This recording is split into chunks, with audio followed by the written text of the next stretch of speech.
used to visit him a lot. I don't know, I used to have favorites, like my uncles. I had certain ones that I used to like when I was about 12, 13 years old. I used to ride from here to Manzanita Reservation. I'd ride up there and see him all the time. Or sometime I'd take him honey or whatever I can get a hold of. I used to ride, just to go see him. He was pretty old.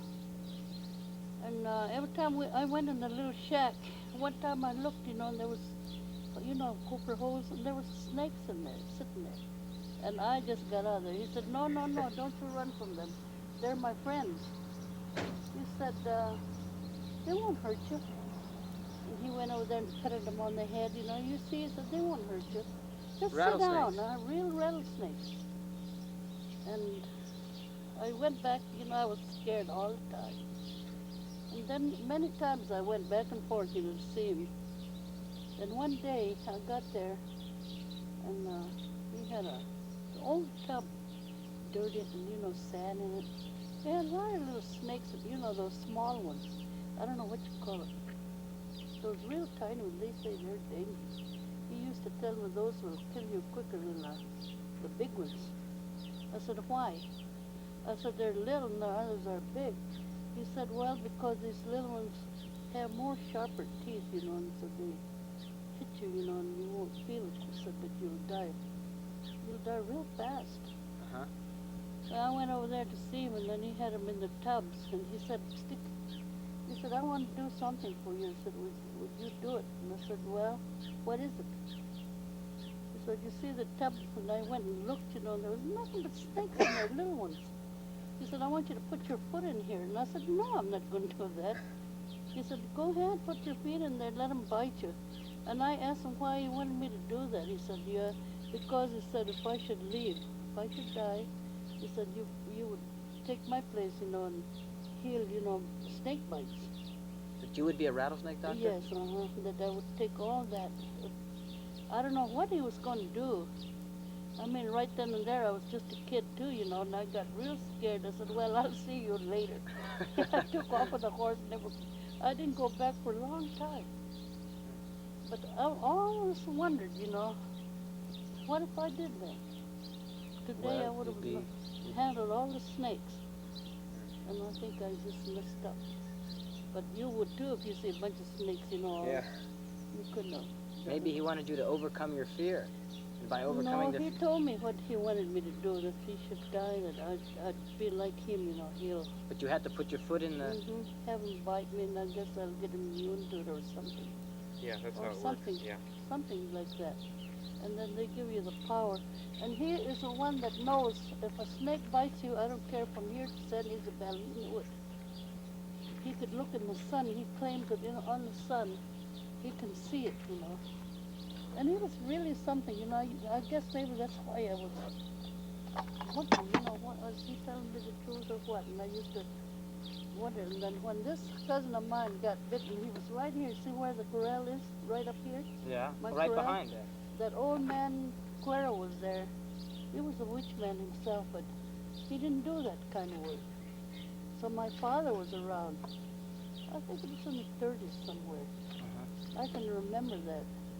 When my cousin Victor was playing around there, and the little snake got a hold of him. It bit him, and he couldn't get up. He just fell. So my father said, well, I better go get that doctor, because Jim can't do nothing.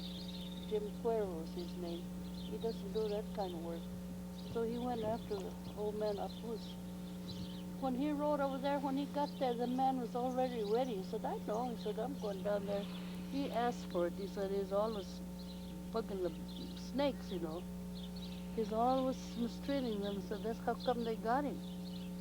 He said, I'm ready. He got on his horse, and now this is what my father told me. When he got way in the middle, he hollered 3 times. In the middle of what? They were riding a horse on the road, and he hollered 3 times. And my father asked him, why are you doing that for? And he said, I'm talking to him over there, telling him I'm coming.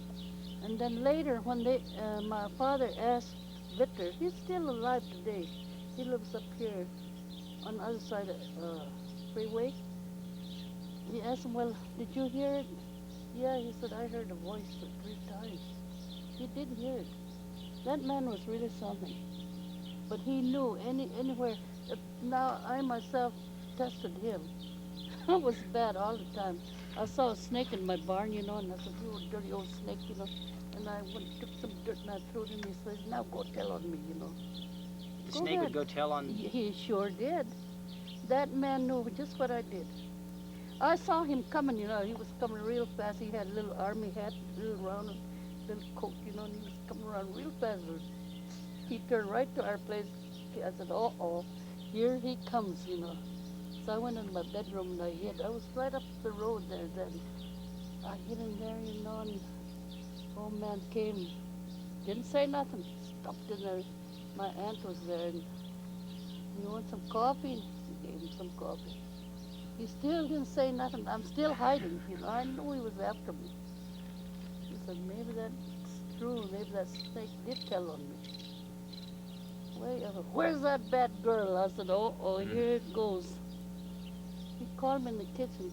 What did you do the other day? I said, I didn't do anything. I said, no, I didn't do nothing. I didn't. I wasn't here. I was in school. I wasn't. He said, yes, you did. What did you do in the barn then?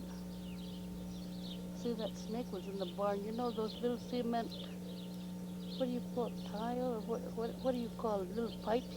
Uh-huh. See, the snake was in there, and that's what I was doing, throwing dirt and calling him names.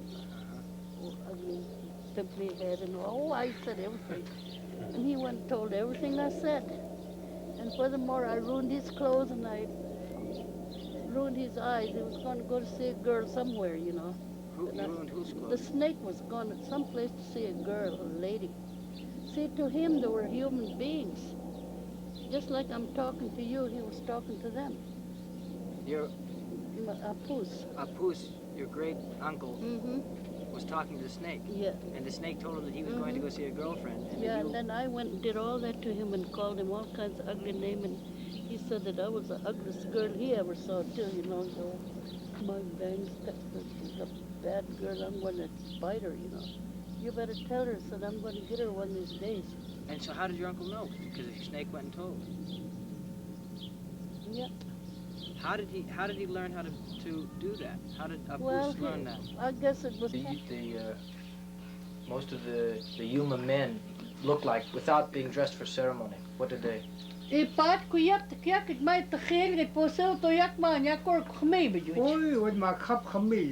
they didn't have no clothes. They had, those little pieces. So the ladies just covered themselves here. Rabbit. The ladies covered themselves with...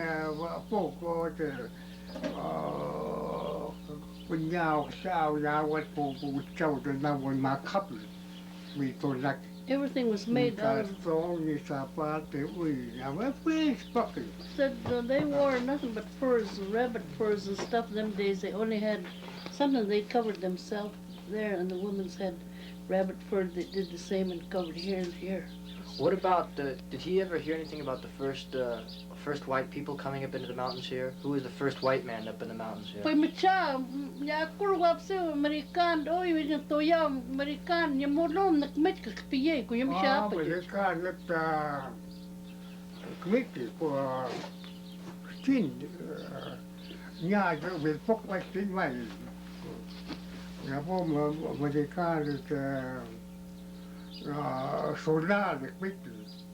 The first white people that ever came here first was a army, a white army. Then some of the 4 mules.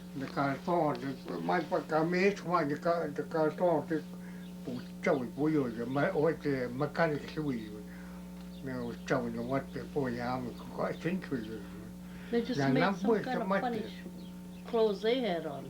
The armies or something. Was this in his grandfather's time? I think so. Pia man, kami kan kenapa mat mawawa ng kwai pia. Mawawa pia mat kami bit kenapa mi epawi.